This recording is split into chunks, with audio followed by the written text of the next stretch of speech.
Hello and welcome back to my YouTube channel. In the previous video we have already discussed about protocols and internet protocols. So in this video we will discuss about transmission control protocol and hypertext transfer protocol. So let's start the discussion. Internet protocol. The name internet protocol is a network layer protocol that contains addressing information and some controlled information that enables packets to be routed. Internet protocol जो है वो network layer का होता है और ये contain करता है इसके एड्रेसिंग इंफॉर्मेशन को और कुछ कंट्रोल इंफॉर्मेशन को कि डेटा जो है वो कैसे एक सोर्स से दूसरे सोर्स को जाती है।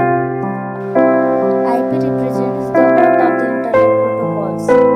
IP has two primary responsibilities: providing connectionless specific for delivery of datagrams through an internet network and providing fragmentation and reassembly of datagrams to support data links with different maximum transmission unit sizes.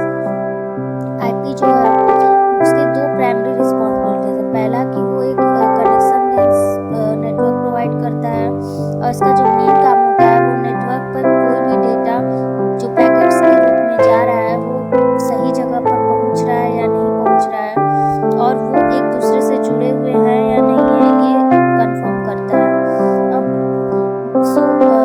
In the next topic we will talk about transmission control protocol.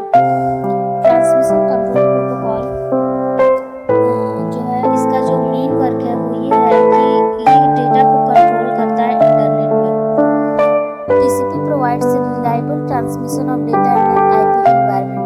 IP environment में TCP जो है वो एक reliable transmission data को provide करता है। It means कि एक विश्वसनीय डेटा ट्रांसफर करने में सहयोग देता है। TCP offers reliability by providing connection oriented and end-to-end reliable packet delivery through an internet network. TCP जो है वो ट्रांसपोर्ट लेयर डेटा में प्रॉपरली कोई भी डेटा जो है वो कैसे जा रहा है या नहीं जा रहा है इसका सीक्वेंस लेवल क्या है ये हमको कंफर्म कराता है। एक तरह का एक्नॉलेजमेंट प्रोवाइड करता है और IP जो है उसका डेस्टिनेशन क्या होगा उसका रूट क्या होगा ये बताता है। TCP प्रोटोकॉल में डेटा उसी सीक्वेंस में रिसीव होता है जिस सीक्वेंस में डेटा को सेंड किया जाता है। इट मीन्स क्लाइंट और सर्वर में डेटा ट्रांसफ़र के टाइम डेटा का ऑर्डर चेंज नहीं होता है। ये जो TCP होता है वो हमारे डेटा पैकेट्स को कंट्रोल करने का काम करता है।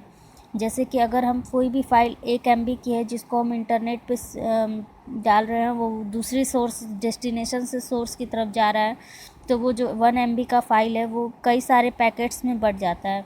और कंट्रोल का मतलब अगर हम डेटा को एक जगह से दूसरे जगह भेज रहे हैं तो बीच में किसी रीज़न की वजह से जो पैकेट्स या डेटा है वो हमारा लॉस हो जाता है तो उसे रिकवर करने का काम TCP करता है। लिंक बनाए रखता है एक जगह से दूसरे जगह का TCP।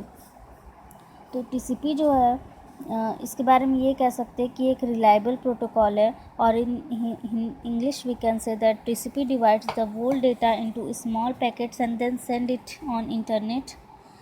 After that, IP sends this data to its destination point by which the communication established between internet and network. TCP process indicates the highest sequence number it can receive without overflowing its internet buffers. So let's talk about Hypertext Transfer Protocol. HTTP refers to Hypertext Transfer Protocol. The Hypertext Transfer Protocol that controls how web servers and web browsers communicate with each other. यानी कि hypertext transfer protocol जो है वो ये control करता है कि web server पर और वेब ब्राउज़र पर दोनों एक दूसरे को कैसे कम्युनिकेट कर रहे हैं। कोई भी वेब ब्राउज़र की फ़ाइल या वेब पेज जो है खुलता है वो सिर्फ और सिर्फ हाइपरटेक्स्ट ट्रांसफ़र प्रोटोकॉल की वजह से ही ओपन होता है। हाइपरटेक्स्ट ट्रांसफ़र प्रोटोकॉल डिफाइन करता है कि मैसेज जो है वो किस तरह से फॉर्मेट और ट्रांसमिट हो रहा है और किस तरह का एक्शन जो है वेब सर्वर और ब्राउज़र्स पर हम उस कमांड को देने के लिए करते हैं। HTTP is called a stateless protocol because each command is executed independently without any knowledge of the commands that come before it. This is the main reason that it is difficult to implement websites that reach intelligently to user input. यानी कि यही reason है कि implement करना websites पे किसी भी websites को ओपन करना मुश्किल होता है HTTP ट्रांसफ़र प्रोटोकॉल के बिना। It is the main protocol for computer network, without it no any page readable by browser. So